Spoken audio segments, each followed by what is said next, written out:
اور وہ شخص جس نے اسے چھوا وہ مارا گیا، تو اس شخص کا کیا حال ہوگا جو برے الفاظ کہتا ہے؟ میرے خیال سے وہ اس کا حساب دے گا، اور صندوق میں کچھ چیزیں بھی تھیں۔ اس میں 3 چیزیں رکھی گئی تھیں۔ اس کی اشیاء پہلے شریعت کی لوہیں ہیں، ان کو دوسری جگہ پر رکھا جاتا تو وہ توڑ دی جاتی، لیکن جب وہ عہد کے صندوق کے اندر ہیں تو مسیح کا عکس ہیں۔ اور زبور 40 میں بڑے واضح الفاظ میں یہ لکھا گیا ہے کہ تیری شریعت میرے دل کے اندر ہے، اور اس کے علاوہ ہارون کا عصا جس پر پھول کھلے تھے اس میں رکھا گیا، اور یہ مسیح کی کہانت کا عکس ہے۔ سارا جلال خداوند یسوع مسیح کا ہے، اور سونے کے مرتبان میں من ہمیں مسیح کے تعلق سے بتاتا ہے۔ صندوق کا ایک سرپوش ہے، یہ کس تعلق سے بتاتا ہے؟ دراصل صندوق ہمیں مسیح کے تعلق سے بتاتا ہے، اور سرپوش ہمیں مسیح کے کام کے تعلق سے بتاتا ہے۔ یہ دونوں آپس میں ملے ہوئے ہیں، اور پالوس رسول نے ان دونوں کو کرنتھیوں کے 2 باب میں یکجا کیا۔ میں نے یہ ارادہ کر لیا تھا کہ تمہارے درمیان یسوع المسیح کے جو صلیب پر مصلوب ہوا اس کے سوا اور کچھ نہ جانوں گا۔ یہ عہد کا صندوق ہے، اور جو مصلوب ہوا وہ سرپوش ہے۔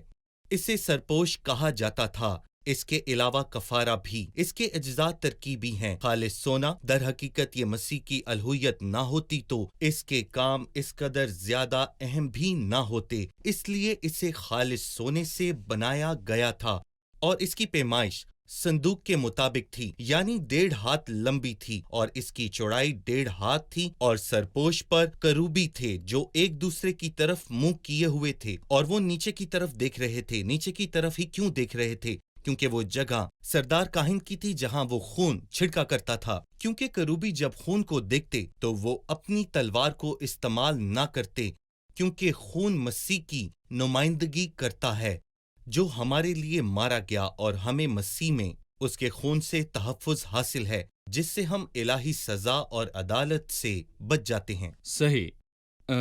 صندوق اور سرپوش کے بعد روٹیوں کی میز آتی ہے۔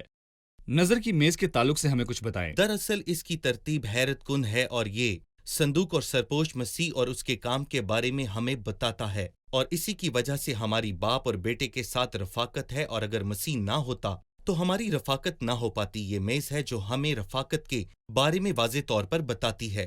اس کے اجزاء ترکیبی ہیں۔ کیکر کی لکڑی پر خالص سونا مڑا ہوا ہے۔ ہم تصویر میں اس کو دیکھ سکتے ہیں، اور اس پر 12 روٹیاں رکھی ہوئی ہیں جو اسرائیل کے 12 قبیلوں کو ظاہر کرتی ہیں۔ اس کی پیمائش لمبائی 2 ہاتھ، چوڑائی 1 ہاتھ، اور اس کی اونچائی 1.5 ہاتھ ہے جو عہد کے صندوق کی اونچائی کے برابر ہے۔ اور جب ہم اگلی چیز پر پہنچتے ہیں جو کہ سونے کا مذبح ہے، اور اس کی اونچائی بھی تقریباً 2 ہاتھ ہے، اور میں یہاں پر آپ کو بتاتا چلوں کہ ایک مسیحی کے لیے پرستش اور اس کا اعزاز اس کے لیے سب سے بڑا ہوتا ہے۔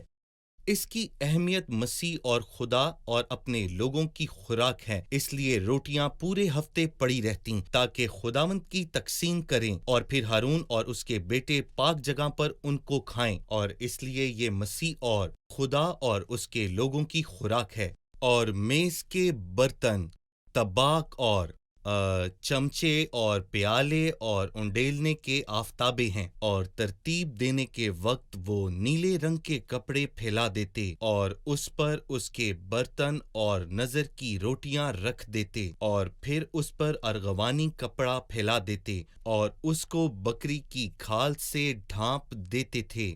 یہ خوبصورت ترتیب ہے۔ اور یہ پہلا حصہ ہے جس کا ہم نے پاک جی مقام کے اندر ذکر کیا۔ ہم نے پاک ترین مقام اور صندوق اور سرپوش کے تعلق سے بات کی۔ پاک مقام میں میز، شمعدان اور بخور جلانے کا مذبح صحیح۔ ہے، اور یہ پہلا نظر حصہ کی ہے۔ میز۔ ہم ایک چھوٹا سا وقفہ لیں گے اور دوبارہ حاضر ہوں گے۔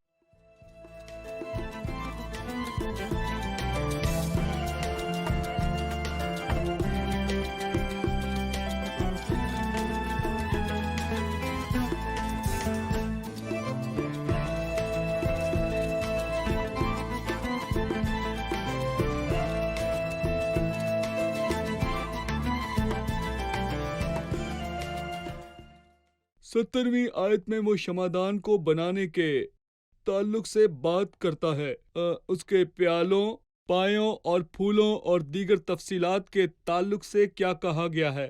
کیا آپ ہمیں اس کے تعلق سے سادہ سی وضاحت پیش کر سکتے ہیں؟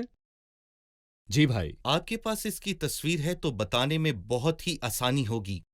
اس سے مراد کھانا ہے۔ جب ہارون جس کے آسے پر پھول کھلے تھے جو کہ قیامت کے تعلق سے بتاتا ہے، یہاں ترکیب شاندار ہے۔ پہلے اچھی بات ہے کہ شمعدان میز کے بعد آتا ہے اور پھر صندوق کے بعد سرپوش آتا ہے، اس سے پہلے کہ صندوق اور سرپوش خدا کے جسم میں ظاہر ہوا جو صلیب پر مارا گیا، اور اس بنیاد پر میز پر رفاقت کا آغاز ہوا اور شمعدان میں گواہی کا، اور شمعدان میں گواہی کا آغاز بھی بہت اہمیت کا حامل ہے۔ اور ہم یہاں بڑے واضح طور پر دیکھ سکتے ہیں کہ درمیانی شاخ پر 4 پھول تھے، لیکن ہر 6 شاخوں میں 3 پھول لگے ہوئے تھے۔ 3 ضرب 6 برابر 18 جمع 4 برابر 22 ہوتے ہیں، جسے جان کر آپ کو یقیناً حیرانی ہوگی، کیونکہ یہ اعمال کی کتاب میں مسیح کے جی اٹھنے پر توجہ رکھتی ہے۔ اور میں آپ کو یہ بھی بتاتا چلوں کہ جس کو یہاں پر 22 مرتبہ پھولوں سے تشبیہ دی گئی ہے، نہ ہی 21 مرتبہ، نہ ہی 23 مرتبہ، بلکہ یہاں پر 22 مرتبہ مسیح کے جی اٹھنے کا تذکرہ اعمال کی کتاب میں کیا گیا ہے، اور شمعدان خالص سونے کا بنایا گیا تھا، اور ایک اندازے کے مطابق اس کو 45 کلو سونے سے بنایا گیا تھا، جو میرے اندازے کے مطابق آج کے دور میں بہت زیادہ مہنگا ہوگا، کیونکہ اس کو خالص سونے سے بنایا گیا تھا، اور یہ تقریباً 45 کلو کا تھا، اور یہ شمعدان بہت ہی خوبصورت شمعدان تھا، جس کا ذکر دانیل کی کتاب کے 5ویں باب میں ہے، جو نشے میں مدہوش بیلشزر بادشاہ نے منگوایا تھا، جب انسانی ہاتھ ظاہر ہوا اور لکھا، اور خدا نے تیری مملکت کا حساب کیا اور اسے تمام کر دیا۔ اس نے خدا کے گھر کے ظروف کو استعمال کیا تھا۔ اس نے خدا کے گھر کے ظروف لیے، ٹھیک ہے، لیکن کوئی شراب پی کر شمعدان کو اپنی مہ کے نشے کی گواہی کے لیے کیوں لائے؟ اس کا اسی دن خوفناک انجام ہو گیا جب اس نے خدا کے برتنوں میں مے نوشی کی۔ اور میں یہاں پر آپ کو یہ بھی بتا دوں کہ شمعدان 7 شاخوں پر مشتمل تھا، اور درمیانی شاخ پر 4 پیالیاں تھیں جو بادام کے کھلے پھولوں کی طرح تھیں، جبکہ ہر شاخ میں 3 پیالیاں تھیں جو کہ مسیح کا عکس ہے اور دنیا کا نور ہے، اور ایماندار بھی خداوند کی غیر موجودگی میں دنیا کا نور ہیں۔ پاک مقام میں تیسرا حصہ پردے کا ہے، یعنی مذبح۔ ہم بخور کے مذبے پر بات کریں گے اور آپ سے اس کے بارے میں رائے جانیں گے۔ بخور کا مذبح کیکر کی لکڑی سے بنایا گیا تھا اور سونے سے منڈا ہوا تھا، اور ہم دیکھتے ہیں کہ بیرونی صحن میں پیتل کا مذبح تھا، اور پاک مقام میں بھی سونے کا ایک مذبح تھا۔ پیتل کا مذبح خون والی قربانیوں کے لیے تھا، اور سونے کا مذبح بخور جلانے کے لیے۔ آپ کی مراد بخور جلانے کا مذبح تھا؟ بخور جلانے کا مذبح، پیتل کا مذبح صحن کے داخلے کے فوراً بعد آتا تھا، جبکہ بخور جلانے کا مذبح یا سونے کا مذبح پردے کے بالکل سامنے پردہ تھا۔ جی سامنے۔ اس کی پیمائش، اس کی لمبائی 1 ہاتھ اور چوڑائی 1 ہاتھ اور اس کی اونچائی 2 ہاتھ تھی، یعنی پاک مقام میں سب سے اونچی چیز بخور کا مذبح تھا، کیونکہ یہ ہمیں مسیح کے سب سے بڑے اعزاز کے بارے میں بتاتا ہے، یعنی اس کے پرستار ہوں، کیونکہ خدا ایسے پرستار ڈھونڈتا ہے جو اس کی پرستش روح اور سچائی سے کریں، اور صبح کے ٹائم بخور جلانا تھا۔ درست۔ اس کا استعمال ہر صبح شمعدان کی شمعوں کو تیار کرتے وقت بخور جلانا، اور اسی طرح شام کے وقت بھی تیار کرنا، ٹھیک ہے؟ پیتل کے مذبح کے تعلق سے کہا جاتا ہے کہ سوختنی قربانی مسلسل کی جاتی تھی، اور سونے کے مذبح پر باقاعدہ بخور جلتا تھا۔ صحیح، یعنی ہم پاک مقام کے اندر 3 حصوں کو جان چکے ہیں: شمعدان، میز اور بخور جلانے کا مذبح۔ بالکل۔ اگر ہم بیرونی صحن میں جائیں تو ہم پیتل کا مذبح یا سوختنی قربانی کا مذبح دیکھیں گے۔ آپ اس کے متعلق ہمیں کچھ بتائیے۔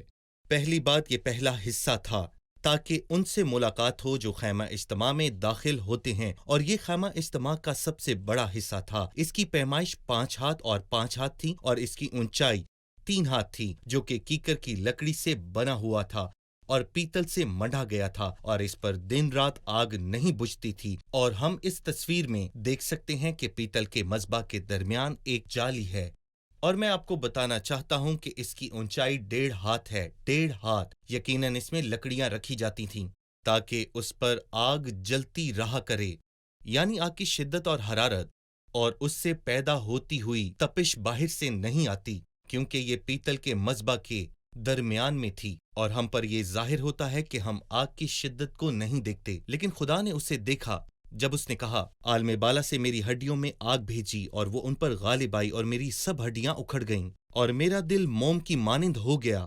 اس لیے جب مسیح صلیب پر تھا تو پیتل کا مذبح اس کا عکس تھا اور آگ اس کے دل میں موجود تھی، اور عام انسان جب اسے دور سے دیکھتا تھا تو دیکھ نہیں سکتا تھا، اور ہم مسیح کے دکھ کو نہیں جان سکتے جب تک ہم زبور کی پیشن گوئیاں نہ پڑھیں، کیونکہ اناجیل نے بیرونی طور پر مسیح کے منظر کو پیش کیا، لیکن مسیح کے احساسات اور دکھوں کو زبور میں اور اس کی پیشن گوئیوں میں بیان کیا گیا، جو اعزاز کی بات ہے۔ آپ نے کہا کہ پاک ترین مقام کے اندر عہد کے صندوق کی اونچائی 1.5 ہاتھ تھی، جی اور یہاں جالی کی اونچائی بھی 1.5 ہاتھ ہے، صحیح۔ یعنی آگ کا درجہ بھی 1.5 ہاتھ تک ہی تھا، اور سرپوش جہاں خون چھڑکا جاتا تھا، یہ ہمیں کیا بتاتا ہے؟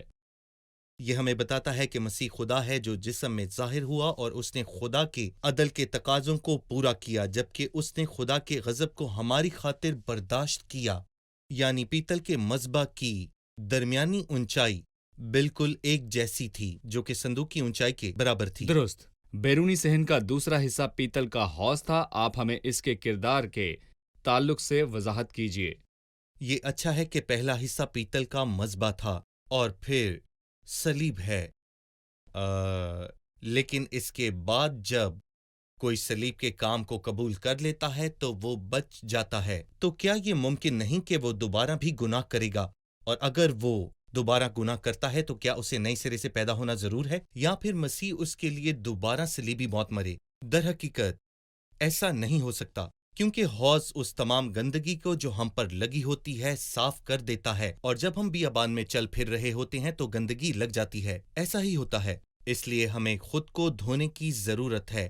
اور ایک شاندار بات جسے ایک سے زیادہ مرتبہ یہاں پر دہرایا گیا، یہ نہیں کہ کاہن اپنے ہاتھ اور پاؤں حوض میں دھوتے ہیں، بلکہ ایسا نہیں لکھا ہے کہ کاہنوں کو اس میں اپنے ہاتھ پاؤں دھونے چاہیے، کیونکہ اگر وہ اس میں اپنے ہاتھ پاؤں دھوتے یہ ہیں تو گندا وہ ہو جائے گا۔ گدلا ہو جائے گا، اور جو بعد میں اس سے دھونے آئے گا وہ صاف نہیں ہوگا، اس لیے کہا گیا ہے کہ وہ اس میں سے دھوئیں، اس کے اندر نہیں۔ اور یہ ہمیں خدا کے ساتھ رفاقت میں پاکیزگی کی اہمیت کو ظاہر کرتا ہے۔ بغیر پاکیزگی کے خدا کے ساتھ رفاقت نہیں ہو سکتی، اس لیے اندر آ کر اپنی پرستش پیش کرنے سے پہلے آپ کو پیتل کے حوض سے گزرنا بہت ضروری ہے، جس کی تصویر ہم یوحنا کے 13ویں باب میں دیکھتے ہیں۔ جب مسیح فسح کھا کر اٹھا تو شاگردوں کے پاؤں دھوئے، اور یہ مسیح کی مہربان انسانیت کو ظاہر کرتا ہے۔ اور یہ دوسرا حصہ ہے۔ بیرونی صحن میں 2 حصے تھے، پیتل کا مذبح یا سوختنی قربانی کا مذبح، اور پیتل کا حوض۔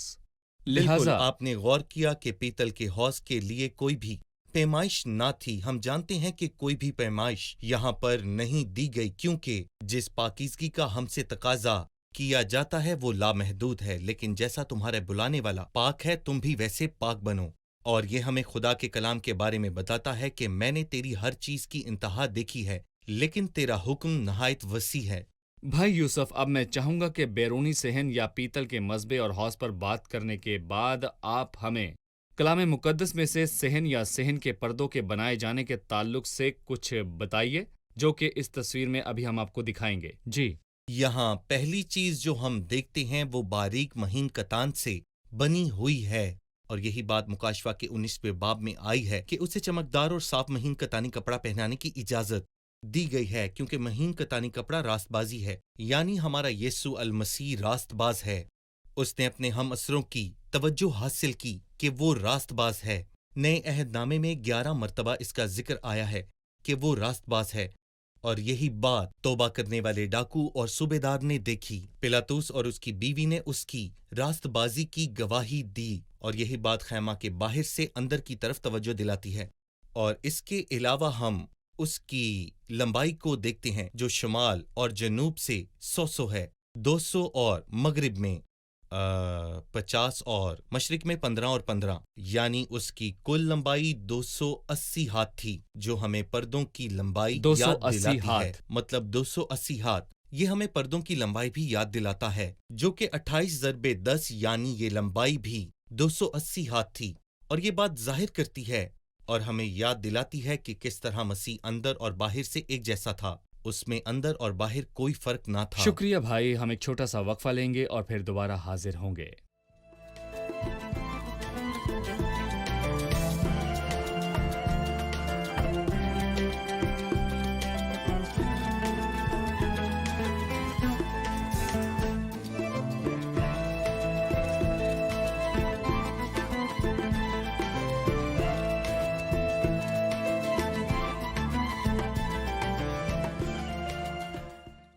انتالیسویں باب سے شروع کرتے ہوئے وہ کہانت کے لباس کی بات کرتا ہے۔ کیا ہم ان حصوں کی بات کر سکتے ہیں؟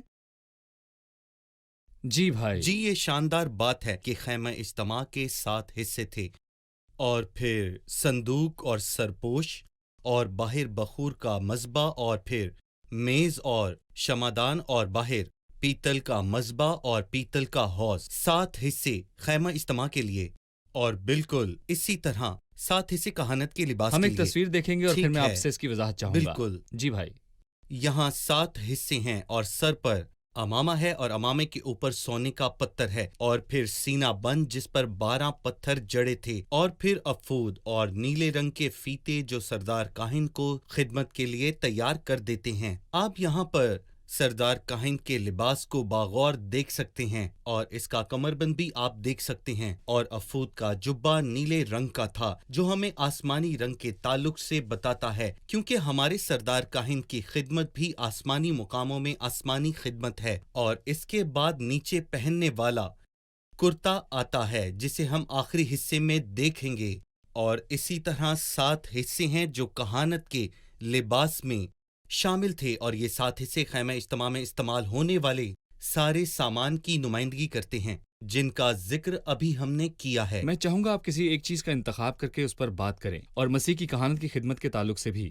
میں یہاں پر سینہ بند کا انتخاب کروں گا۔ افود یہ سینہ بند میں تھا، اور یہ ایک خاص حصہ تھا جو کہ کہانت کی خدمت کو ظاہر کرتا ہے، اور جب خداوند سے داؤد پوچھنا چاہتا تھا تو وہ کہتا ہے مجھے افود لا کر دیا جائے، اور وہ اس کو داؤد کے پاس لاتے تھے تاکہ وہ اوریم اور تمیم کے ذریعے دریافت کرے۔ اور یہ بات بہت ہی قابل غور بات ہے کہ اوریم اور تمیم کے ذریعے پوری بائبل میں صرف 7 مرتبہ کہا گیا ہے۔ اوریم اور تمیم خاص پتھر تھے جو کہ ہمیں مسیح کے تعلق سے بتاتے ہیں، جو سب کچھ جانتا ہے اور ہماری سب باتوں میں رہنمائی کرتا ہے۔ جب ہم الجھن کا شکار ہوں اور یہ سوچ رہے ہوں کہ کون سا راستہ چننا ہے یا کیا فیصلہ کرنا ہے، تو یہ مدد کرتا ہے اور وہی رہنمائی کرے گا۔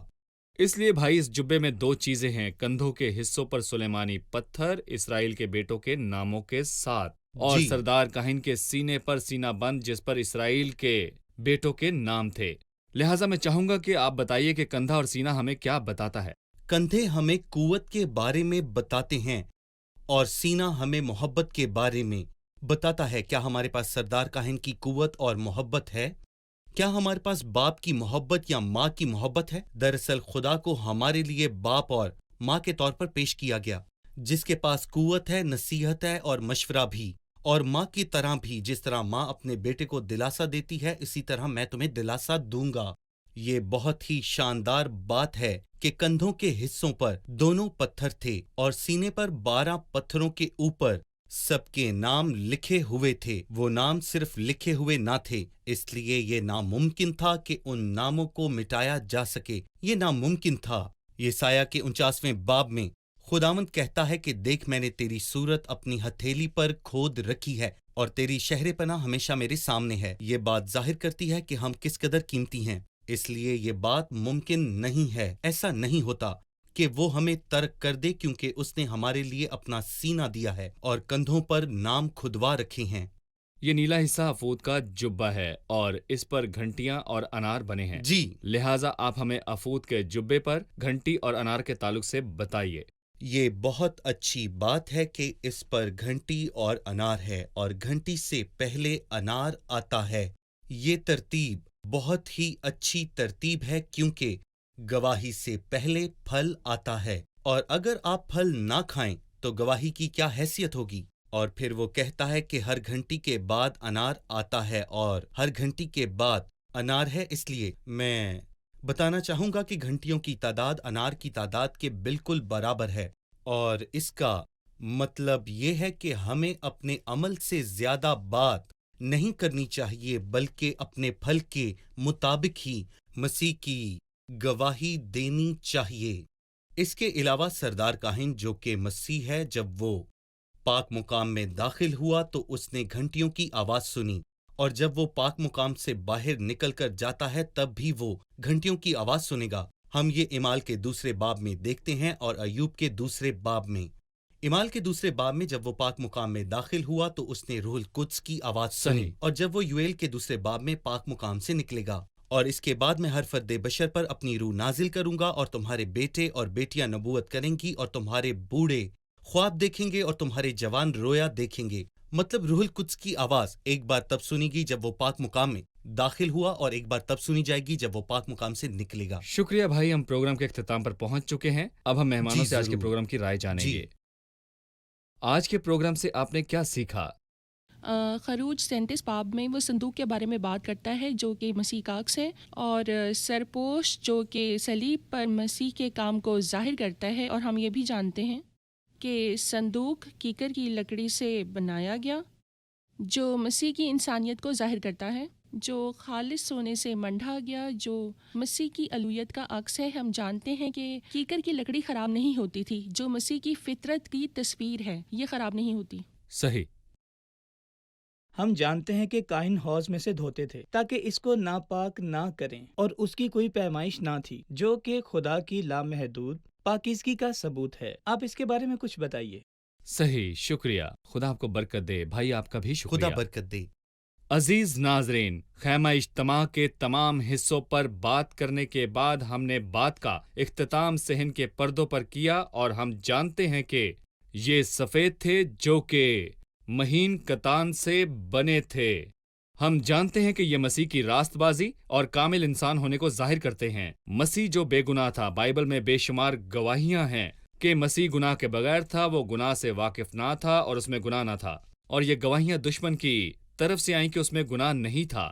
مقدمات کے بعد گواہیاں آئیں، میں اس میں موت کے لائق کوئی بھی جرم نہیں پاتا۔ مسیح نے سب کو کہا کہ تم میں سے کوئی ایسا ہے جو مجھ پر گناہ ثابت کر سکے۔ جب مسیح یوحنا کے پاس بپتسمہ لینے کے لیے آیا تو اس نے گناہ کا اقرار کر کے بپتسمہ نہیں لیا، یعنی اس ہجوم کے سامنے جو اپنے گناہ کا اقرار کر رہے تھے اور بپتسمہ لے رہے تھے، لیکن مسیح نے گناہ کے بغیر بپتسمہ لیا۔ مسیح نے بپتسمہ لیا لیکن گناہ کے بغیر، کیونکہ اس میں کوئی گناہ نہیں تھا اور نہ ہی اس نے کوئی گناہ کیا تھا، اور آسمان سے گواہی آئی کہ یہ میرا پیارا بیٹا ہے جس سے میں خوش ہوں۔ مسیح کامل انسان تھا، مقدس، اور مسیح کی انسانیت کی پاکیزگی نے اسے صلیب پر جانے کا اہل ٹھہرایا۔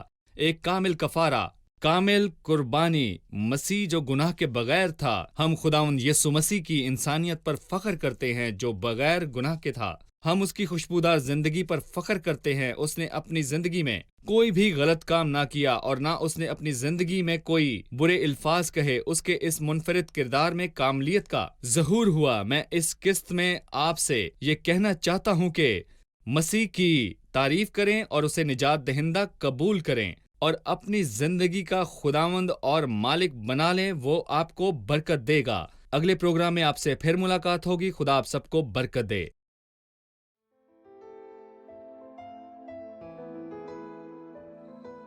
تیرا کلام رہے گا قائم، پہاڑ جب نہ رہے خدایا، تیرے منہ کی ایک بات بھی ٹلے گی نہ، چاہے کچھ بھی ہو۔